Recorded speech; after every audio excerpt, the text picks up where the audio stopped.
লান তানালুল বিররা হাত্তা তুনফিকু মিম্মা তুহিব্বুন ওয়া মা তুনফিকু মিন শাইইন ফাইন্নাল্লাহা বিহি আলিম। জোরে বলুন সুবহানাল্লাহ, আরো জোরে বলুন সুবহানাল্লাহ।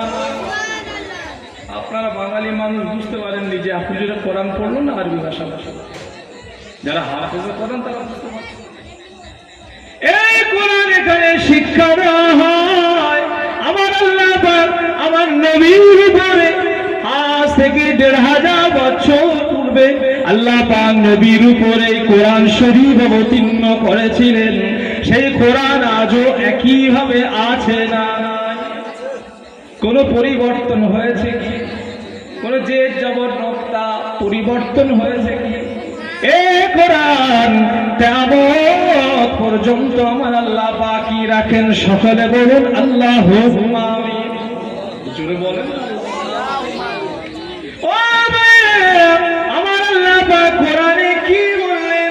যতক্ষণ পর্যন্ত তোমরা অতক্ষণ পর্যন্ত তোমরা পরিপূর্ণ মুমিন হতে পারবে না, সাকসেস হতে পারবে না, কমপ্লিট হতে পারবে না, পারফেক্ট মুমিন ইমানদার হতে পারবে না যতক্ষণ না পর্যন্ত তোমাদের নিজেদের সমস্ত বিষয়বস্তু থেকে জান মাল থেকে আমি আল্লাহর কাছে তোমাদের সব থেকে পছন্দিদা সম্পদটা আমি আল্লাহর জন্য আমি আল্লাহর রাহে কুরবানি যতক্ষণ না করতে পারবে ততক্ষণ পর্যন্ত তোমরা কেউ পরিপূর্ণ মুমিন হতে পারবে না।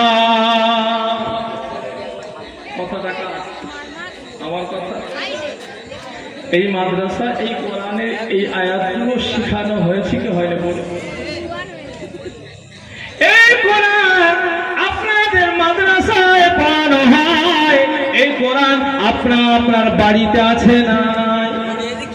এই কোরআন মসজিদে মসজিদে ইমাম সাহেবরা নামাজের ভিতরে তিলাওয়াত করে কি করে না?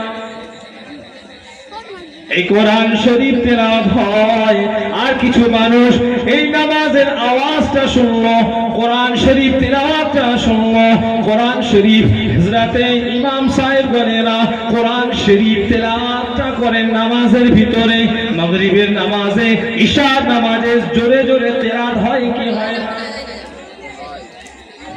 এক শ্রেণীর কিছু যুবক ছেলেরা মোবাইলটা ঘাটতে ঘাটতে কানে হেডফোনটা গুঁজে বেরিয়ে চলে যায়। আজান হয়ে গেছে, মসজিদ ইমাম সাহেব নামাজ পড়াচ্ছেন, কোরআন শরীফ তিলাওয়াত করছেন, এ মুসলমানের ছেলে কোনো খবর নাই, মোবাইল ঘাটতে ঘাটতে বেরিয়ে চলে যাচ্ছে। তবে আপনাদের এলাকায় এরকম নাই, সব ভালো আছে। কি করে রোগ ঢুকে আছে না নাই মুসলমানের? আল্লাহ কোরআন শরীফে বললেন ওয়াইযা কুরিআল কুরআনু ফাসতামিউ লাহু ওয়া আনসিতু লাআল্লাকুম তুরহামুন। ওয়া আমা বান্দা বান্দিরা, আমি আল্লাহর হুকুম, আমি আল্লাহর একটা পারমিশন, যখন তোমাদের কানে কোরআন শরীফের আওয়াজটা তোমাদের কানে পৌঁছে গেল, তোমাদের কানে কানে তোমাদের কাছে চলে গেল, পৌঁছে গেল, খবরদার খবরদার কোরআন শরীফটা তোমরা চুপচাপ শোনো, খবরদার তোমরা কথা বলো না। কথা বলা দূরের কথা, অনেকে গল্প করতে করতে বেরিয়ে ওয়াইযা কুরিআল কুরআন ফাসতামিউ ওয়া আনসিতু, তোমরা চুপ থাকো, নীরবতা পালন করো, চুপচাপ কোরআন শরীফ শোনো। হুকুমটা কার? আমার রবের হুকুম। কার হুকুম? আল্লাহকে মানি তো, যদি আল্লাহকে মানি তো অবশ্যই আল্লাহর হুকুমকে মানবো। কথা ঠিক কিনা? সেই কোরআন শরীফ তেলাওয়াত হয়, আর আমাদের সব ছেলেরা ইয়ং জেনারেশন বিশেষ করে এরা মোবাইল ঘাটতে ঘাটতে আওয়াজ করতে করতে বেরিয়ে চলে, কোনো খবর খবর। অনেক বাড়িতে মা বোনেরা কোরআন শরীফ পড়েন, কোরআন শরীফ সকালবেলা উঠে পড়েন, ঈশার পরে উঠে পড়েন, অনেকে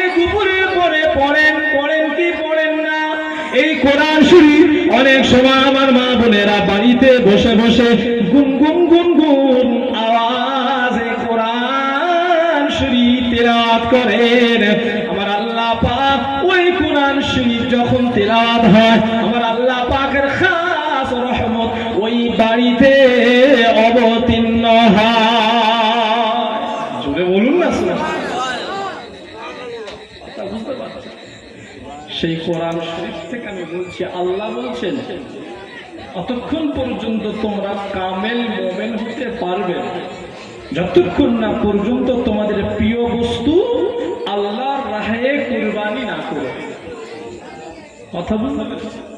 প্রিয় বস্তু কি একটু এই আয়াতের তাফসীরের ভিতরে ঢোকা, তাহলে আমাদের বুঝতে সুবিধা হবে। আমাদের প্রিয় বস্তু কি বলুন তো? কারের জান, কারের বিবি, কারের বাচ্চা, কারের টাকা, কারের পয়সা, কারের ধন সম্পদ, কারের জায়গা জমি। এই কথা ঠিক কি না? আল্লাহ পাক কোরআন শরীফ অবতীর্ণ করলেন। আল্লাহ নবী মসজিদে নববী শরীফে সাহাবা হুজুররা বসা, আল্লাহ নবী সাহাবা হুজুরদের ডাকলেন। আল্লাহ নবী আমার দয়া নবী রাহমাতাল লিল আলামিন নবী আমার সাহাবা কেরামদেরকে এই কোরআনের আয়াতে কারিমাটা তিলাওয়াত করে শুনিয়ে দিলেন। জোরে বলেন সুবহানাল্লাহ। আমি যেরকম আপনাদের কাছে কোরআনের আয়াতটা শোনাচ্ছি, রাসূল পাক আমার মসজিদে নববী শরীফে সাহাবাদেরকে সম্বোধন করে আয়াতে কারিমা তেলাওয়াত করছেন। আল্লাহ নবী বলতে লাগলেন, হুজুর আমার আল্লাহ পাকের কোরআনের আয়াতটা তেলাওয়াত করলেন, লান তানালুল বিররা হাত্তা তুনফিকু মিম্মা তুহিব্বুন ওয়া মা তুনফিকু মিন শাইইন ফাইন্নাল্লাহা বিহি আলীম। জোরে বলুন সুবহানাল্লাহ। আমরা কি বাঙালি মানুষ কে রাসূলুল্লাহ সাহাবারা বাঙালি মানুষ ছিলেন? একটু জোরে বলে। আমার ওয়াজটা আপনাদের বুঝতে অসুবিধা হচ্ছে? রাসূলুল্লাহ সাহাবারা পিন অফ সাইলেন্স স্টপ। এই ছেলে গড়া তোল তো, এই কালো জামা, এই ঘড়িওয়ালা, এই ঘড়িওয়ালা স্টপ। আমি কোরআন শরীফের আয়াত ব্যাখ্যা করছি, একদম চুপ থাক, তুলবে না, থাক ওখানেই থাক, থাক, এদেরও দরকার আছে। শোন করছি না, চুপচাপ শোন, চুপচাপ শোন, তোকে তাবারুক দেওয়া হবে, চুপচাপ শোন। দরুদ শরীফ আল্লাহুম্মা সাল্লি আলা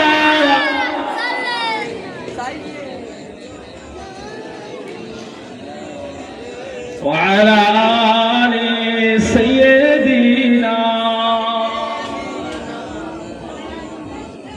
আমার ভাইজানেরা, যে আলোচনা করছিলাম, আমার আল্লাহ পাক কোরআন শরীফের আয়াতে কারিমাটা অবতীর্ণ করলেন।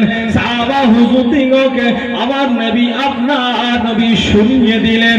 আল্লাহ নবী যখন শুনিয়ে দিলেন, সাহাবা কেরামরা সকলে একে একে দাঁড়াতে লাগলেন। দাঁড়িয়ে যাচ্ছেন, আল্লাহুম্মা লাব্বাইক ইয়া রাসূলুল্লাহ ইয়া হাবিবাল্লাহ। হুজুর আমি আল্লাহ রাসূলের জন্য হুজুর আমি কিছু দান করতে চাই। আরেকজন সাহাবা দাঁড়িয়ে গেলেন, আরেকজন সাহাবা দাঁড়িয়ে গেলেন। আল্লাহ নবী না শোনাতে সাহাবা হুজুর তাদের প্রিয় বস্তুগুলো আল্লাহর জন্য, আল্লাহর শরিয়াতের জন্য সবাই উৎসর্গ করার জন্য রাসূলের দরবারে দাঁড়িয়ে যায়। আল্লাহ নবীর একজন বিশিষ্ট সাহাবা হযরতে ওমর রাদিয়াল্লাহু তাআলা আনহু হুজুর আমার দাঁড়িয়ে গেলেন। আসসালামু আলাইকা ইয়া রাসূলুল্লাহ, আসসালামু আলাইকা ইয়া হাবিবাল্লাহ। হুজুর খায়বারের প্রান্তরে হুজুর আমার একটা জমি আছে, আমি ওই গনিমতের জমিটা আমি পেয়েছিলাম, আমার ভাগে ছিল। ইয়া রাসূলুল্লাহ ইয়া হাবিবাল্লাহ, ওই জমিটা আমার সমস্ত সম্পদ থেকে আমি ওমরের অতি প্রিয়। ইয়া রাসূলুল্লাহ হাবিবাল্লাহ, আমি ওমর ওই খায়বারের জমিনটা আমি আল্লাহ করতে চায়। জোরে বলুন না স্যার, আপনারা দান করছেন সাহাবাকে, একটু সুবহানাল্লাহ জোরে বলবেন না? একটু জোরে বলেন না সুবহানাল্লাহ। হুজুর আমি ওমরের সবথেকে প্রিয় বস্তু ছিল, তাফসীরটা খুলে দেখুন, আয়াত 4 পারার প্রথম নম্বর আয়াতে প্রথম পৃষ্ঠায় তাফসীরটা খুলে দেখুন, সমস্ত তাফসীরের কিতাব। হুজুর আমি ওমর ইবনে খাত্তাবের বেটা ওমর, আমার ওই খায়বারের জমিনটা খুবই পছন্দ ছিল, খুব মহব্বতে। হুজুর আমার এই প্রিয় বস্তুটা আল্লাহর জন্য আমি উৎসর্গ করে দিলাম। হুজুর আমি আর নেব না, জোরে বলুন না সুবহানাল্লাহ। আল্লাহ নবী আরেকজন সাহাবা দাঁড়িয়ে গেলেন, সাহাবার নাম হলো হযরত আবু তালহা রাদিয়াল্লাহু তাআলা আনহু। মদিনার সাহাবা ছিলেন, মক্কার কিছু সাহাবা, তাদেরকে মুহাজিরিন সাহাবা বলা হয়। মদিনায় যাদের বাড়ি তাদেরকে আনসারী সাহাবা বলা হয়। মদিনার সাহাবা দাঁড়িয়ে গেলেন, আসসালামু আলাইকা ইয়া রাসূলুল্লাহ, আসসালামু আলাইকা ইয়া হাবিবাল্লাহ। মদিনা শরীফ মসজিদে নববী শরীফের এই পাশ, ইয়া রাসূলুল্লাহ, হে ইয়া হাবিবাল্লাহ, হুজুর আমার একটা প্রিয় খাজুরের বাগান রয়েছে। ইয়া রাসূলুল্লাহ, হাবিবাল্লাহ, আমি এই আমার খাজুরের বাগানটা আল্লাহর জন্য আমি কুরবান করে দিলাম। বলেন না, একদম মসজিদে নববীর পাশেই তৎকালীন যুগে রাসূলুল্লাহর জামানার কথা বলছে। হুজুর সব থেকে আমার সমস্ত সম্পদ থেকে এই খাজুরের বাগানটা আমি আবু তালহার কাছে অতি মূল্যবান। জোরে বলুন। হুজুর জিজ্ঞাসা করছে, বাবা আবু তালহা, কারণটা কি? এই খাজুরের বাগানটা এত মূল্যবান তোমার কাছে? হযরত আবু তালহা রাদিয়াল্লাহু তাআলা আনহু বললেন, ইয়া রাসূলুল্লাহ, ইয়া হাবিবাল্লাহ, হুজুর এই মরুভূমি, উত্তপ্ত মরুভূমি যখন গরম হয়ে যায়, উত্তপ্ত হয়ে যায়, মক্কা মদিনা এলাকাটা পাহাড়ি এলাকা, বালুয়াড়ি এলাকা, এই এলাকা যখন গরম হয়ে যায়, ইয়া রাসূলুল্লাহ, হাবিবাল্লাহ, আপনি একটু আরামের জন্য, শান্তির জন্য, একটু ছায়ার জন্য আপনি মাঝে মাঝে মাঝে মাঝে, ইয়া রাসূলুল্লাহ, আমি আবু তালহা দেখি যে আপনি আমার ওই খাজুরের বাগানে একটু বসেন। খাজুরের বাগানে একটা কুয়া আছে, কুয়াটার নাম তাফসীরে কিতাবে লেখা হয়ে গিয়েছে, ওই কুয়াটার নাম হলো বিরহা নামক কুয়া। হুজুর এই খাজুরের বাগানের কুয়া থেকে পানি তুলে আপনি নিজে পান করেন। ইয়া রাসূলুল্লাহ, হাবিবাল্লাহ, আমি আবু তালহা আমি যারে দেখি আমি বারে বারে দেখতে থাকি। ইয়া রাসূলুল্লাহ, আপনার নূরের হাত দিয়ে আমার এই খাজুরের বাগানের খাজুর গাছ থেকে আপনি পাকা পাকা খাজুরগুলো পেড়ে পেড়ে পেড়ে পেড়ে খান। ইয়া রাসূলুল্লাহ, ইয়া হাবিবাল্লাহ, আমি আবু তালহা আমার খুব ভালো লাগে। ইয়া রাসূলুল্লাহ, এই জন্য আমার কাছে সমস্ত সম্পদ থেকে আমার এই খাজুরের বাগানটা অতি প্রিয়, মূল্যবান। ইয়া রাসূলুল্লাহ, আপনি যখন কোরআনের আয়াত আমাদেরকে শুনিয়ে দিলেন, আর দেরি নয়, আমি আবু তালহা আপনার দরবারে, আপনার কদমের তলে আমি আমার খাজুরের বাগানটা দান করে দিলাম। জোরে বলে। আল্লাহ রাসূল বলছে, বাবা আবু তালহা, তোমার খাজুরের বাগানে খাজুর গাছ কটা আছে জানো? হুজুর অসংখ্য খাজুর গাছ আছে। আল্লাহ রাসূল বলছে, বাবা আবু তালহা, দুনিয়ায় যদি একটা খাজুর গাছ যদি তুমি আল্লাহ রাস্তায় দান করো, আমার আল্লাহ পাক একটা খাজুর গাছের বিনিময়ে জান্নাতে তোমাকে এইভাবে আমার আল্লাহ পাক উত্তম খাজুর গাছ দান করবেন। জোরে বলুন। রাসূলের কথা সত্য না মিথ্যা? আমরা মিথ্যা বলতে পারি, কিন্তু সাহাবায়ে কেরামরা মিথ্যা বলবে? আমাদের ঈমান দুর্বল, কমজোরি, আমরা মিথ্যা বলতে পারি, সুযোগে মিথ্যা বলতে পারি। কি গো, হ্যাঁ? জজের কাছে গিয়ে মিথ্যা বলতে পারি, নেতার কাছে গিয়ে মিথ্যা বলতে পারি, চুরি করে ফেলেছি মিথ্যা বলতে পারি, চিটিংবাজি করে ফেলেছি মিথ্যা বলতে পারি, ওজনে কম দিয়ে মিথ্যা বলতে পারি। কথা ঠিক না? কিন্তু রাসূলের সাহাবারা হারগিজ মিথ্যা বলতে জানেই না।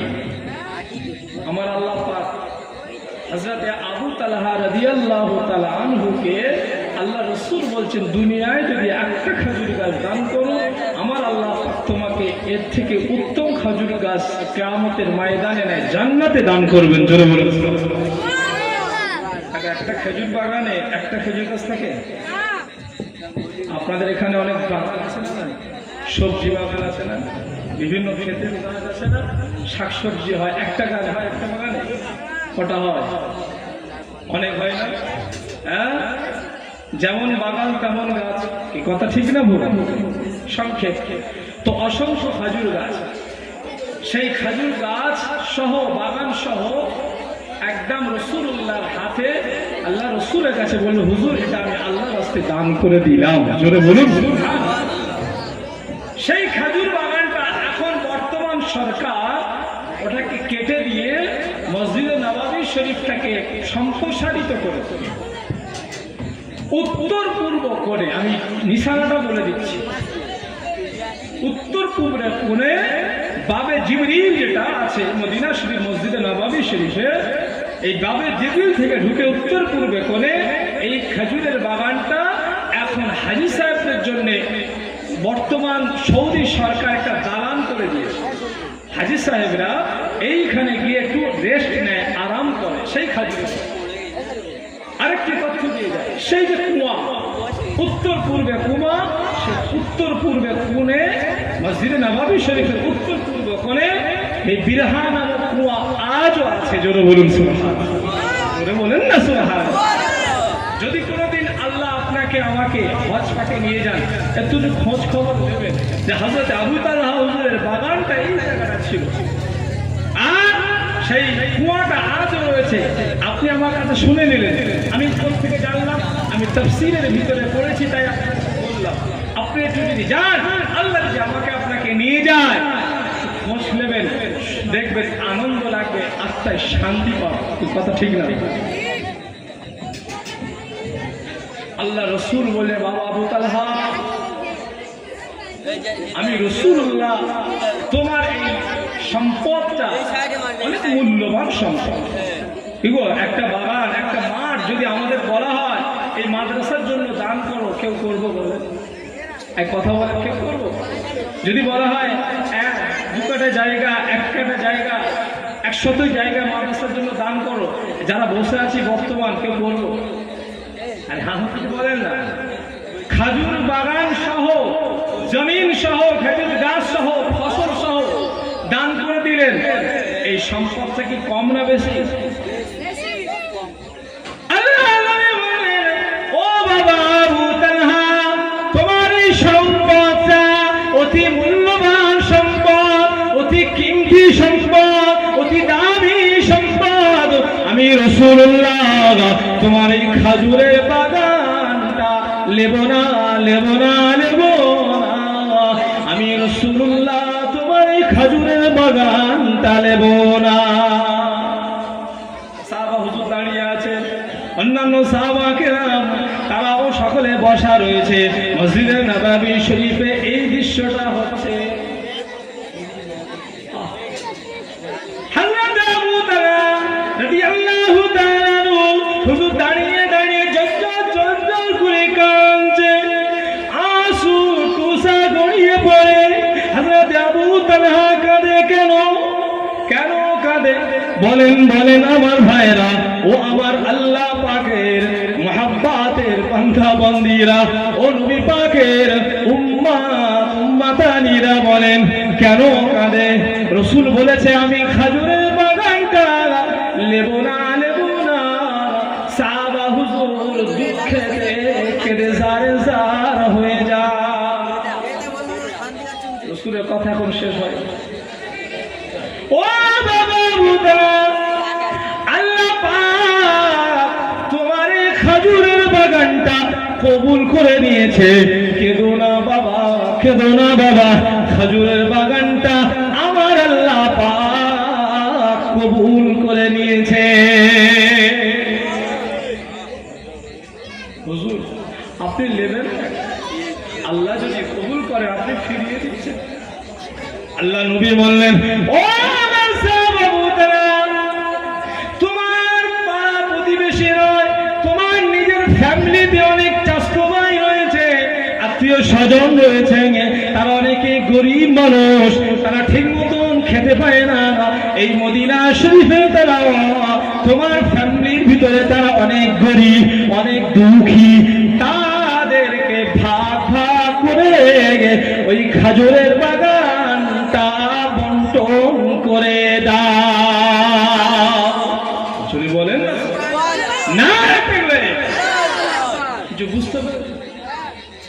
তোমার আত্মীয় স্বজনদের ভিতরে অনেক গরিব মানুষ আছে, ওই খাজুরের বাগানটা ভাগ ভাগ করে ওই গরিবদেরকে দান করে দাও।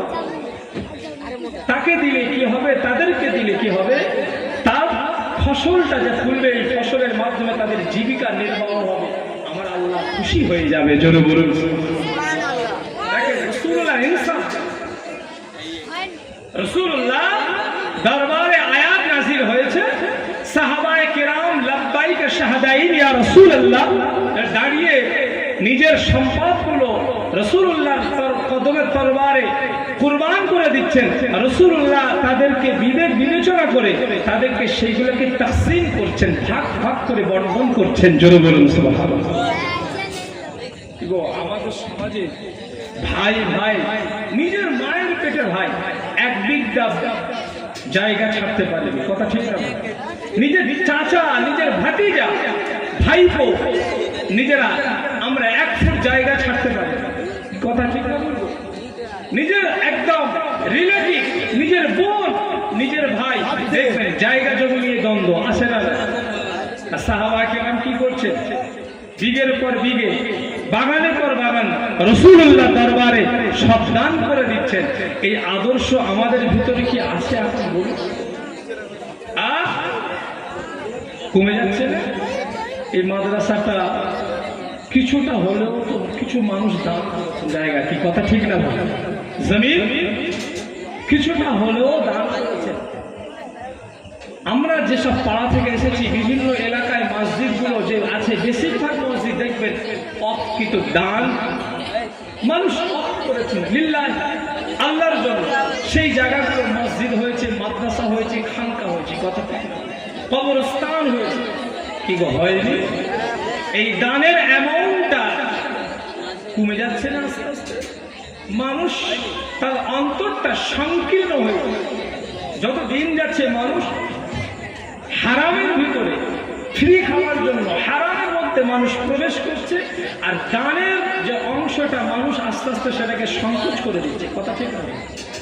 এর জন্য যত দান আমরা করিয়ে দেব, তত আমাদের উপরে আল্লাহ পাক পরীক্ষা নিরীক্ষা নেবেন, গজব দেবেন, আযাব দেবেন। যখন আমরা দান করব, রাসূলুল্লাহ বলেছেন আস-সাখিয়্যু হাবিবুল্লাহ আল বাখিলু আদুউল্লাহ, যারা দানী হয় তারা আল্লাহর বন্ধু, আর যারা কৃপণ হয় তারা আল্লাহর দুশমন। এটা রাসূলুল্লাহর কথা, আমার কথা নয়।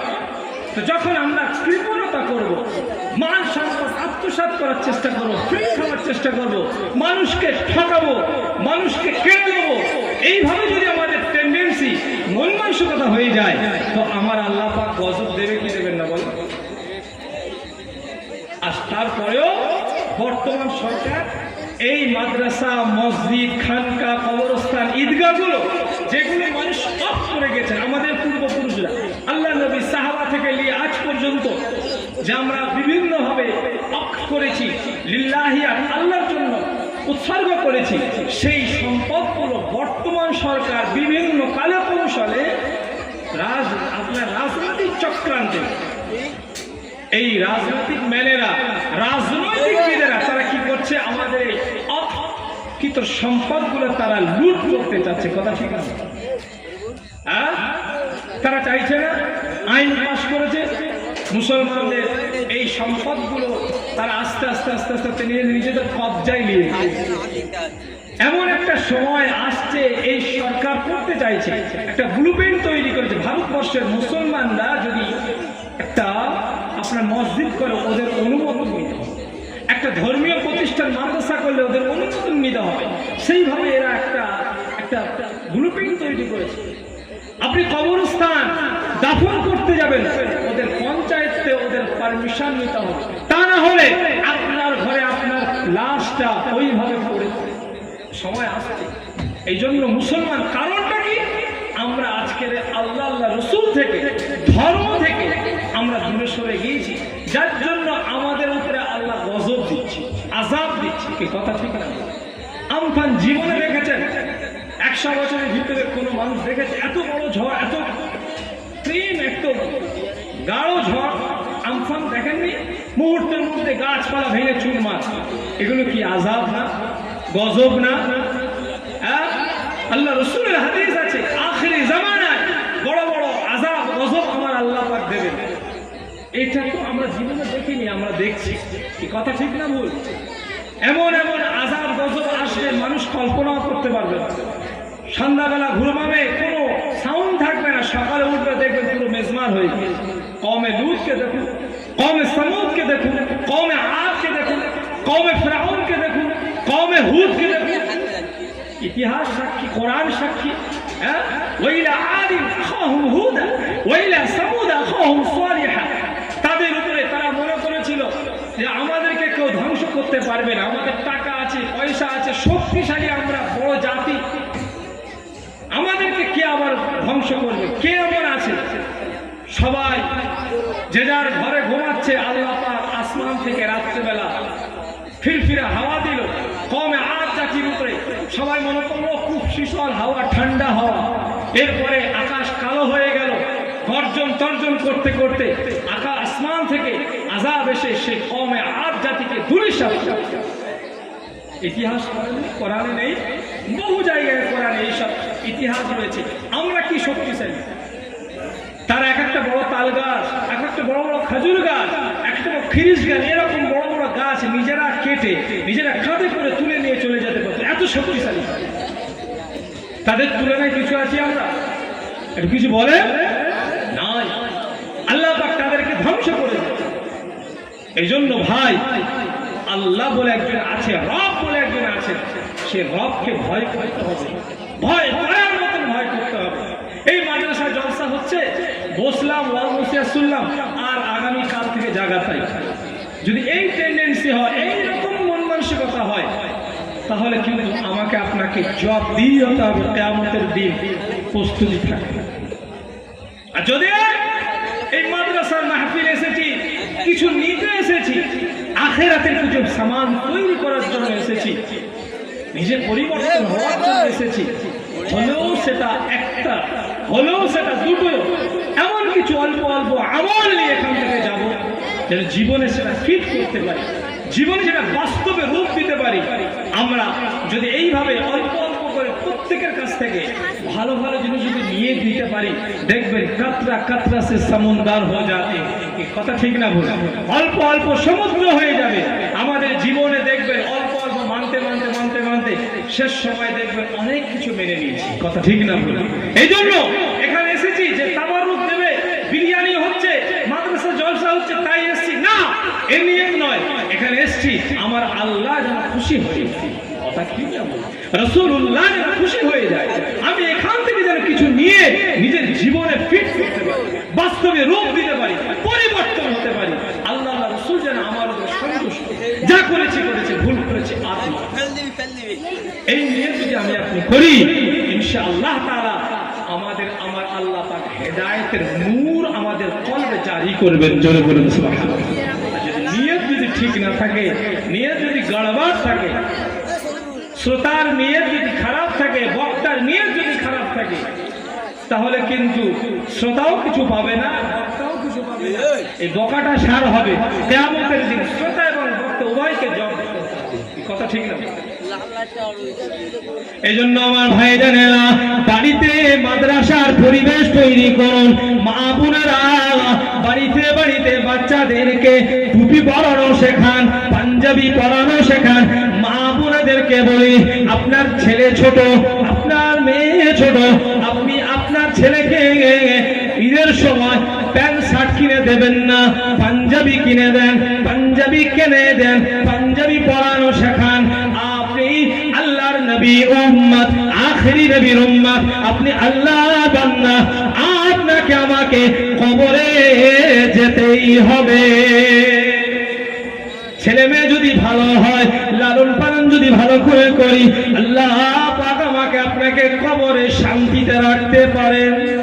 কি আশা করতে পারি না?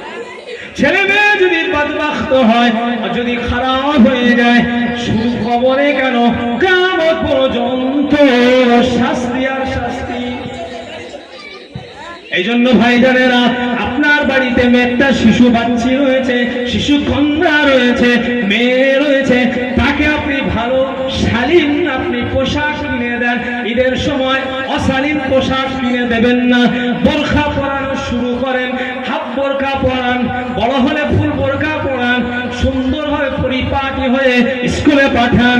আপনার বাড়িতে যখন বের হয়ে যাবে, কুটুম বাড়িতে যাবে, আত্মীয় বাড়িতে যাবে, তাদেরকে সুন্দর শালীন পোশাক পরিয়ে পাঠান। কেননা আল্লাহ নবীর হাদিস আছে, আল্লাহ কোরআন বলে তোমরা পর্দা করো, মহিলাদের পর্দা করা ফরজ। এটা কার কথা? আমার আল্লাহ পাকের কথা, রাসূলুল্লাহর হাদিস। এই জন্য ছোট থেকে যদি ছেলে মেয়েদেরকে এইভাবে লালন পালন করে যায়, তাহলে আমরা যখন ইন্তেকাল হয়ে যাব, আখিরাতের বাসিন্দা হয়ে যাব, তখন সময় শুয়ে শুয়ে কবরে এরা যে ভালো ভালো কাজ করবে, পর্দা করবে, নামাজ পড়বে, রোজা রাখবে, টুপি পরবে, সুন্নতি লিবাস পরবে, সালাম দেবে, সম্মান করবে, বড়দের ইজ্জত করবে, ছোটদের স্নেহ করবে, ভালোবাসা দেবে, সংসারে সুন্দরভাবে লালন পালন করে বাচ্চাদেরকে পরিচালনা করব। আমি আব্বা, আমি মা, আমি দাদা, আমি দাদি, আমি নানা, আমি নানি, কবরে শুয়ে শুয়ে শুয়ে শুয়ে এদের যে শিক্ষা দিয়েছিলাম ছোটবেলায়, এদেরকে পাঞ্জাবি পরিয়েছিলাম, শিক্ষা দিয়েছি পাঞ্জাবি পরার, বরখা পরানো, নামাজ পড়ার, টুপি পরার, আল্লাহ আল্লাহ রাসূলকে জানিয়েছিলাম, জ্ঞান দিয়েছিলাম। আমি আপনি দাদা দাদি, নানা নানি কবরে শুয়ে শুয়ে আব্বা মা, আমরা সাদকায়ে জারিয়া কবরে কিয়ামত পর্যন্ত আমরা পেতে থাকবো। জোরে বলে, জোরে বলবেন না সুবহানাল্লাহ। আমরা ওদেরকে ভালো মানুষ তৈরি করে কবরে যাব, ওরা ভালো কাজ করবে, আমরা কবরে শুয়ে শুয়ে কি করব? সাদকায়ে জারিয়া করা। আল ওয়ালাদুন সালিহুন ইনতাফিউ বিহি। রাসূল আমার বললেন, যদি তুমি নেককার সৎ কাজ যদি আওলাদ রেখে কবরে চলে যাও, ওই আওলাদ যদি ভালো ভালো কাজ যখন করবে, ওই ভালো কাজের বিনিময়ে আমার আল্লাহ পাক তোমার কবরে সাদকায়ে জারিয়া নেকি পাঠাতে থাকে।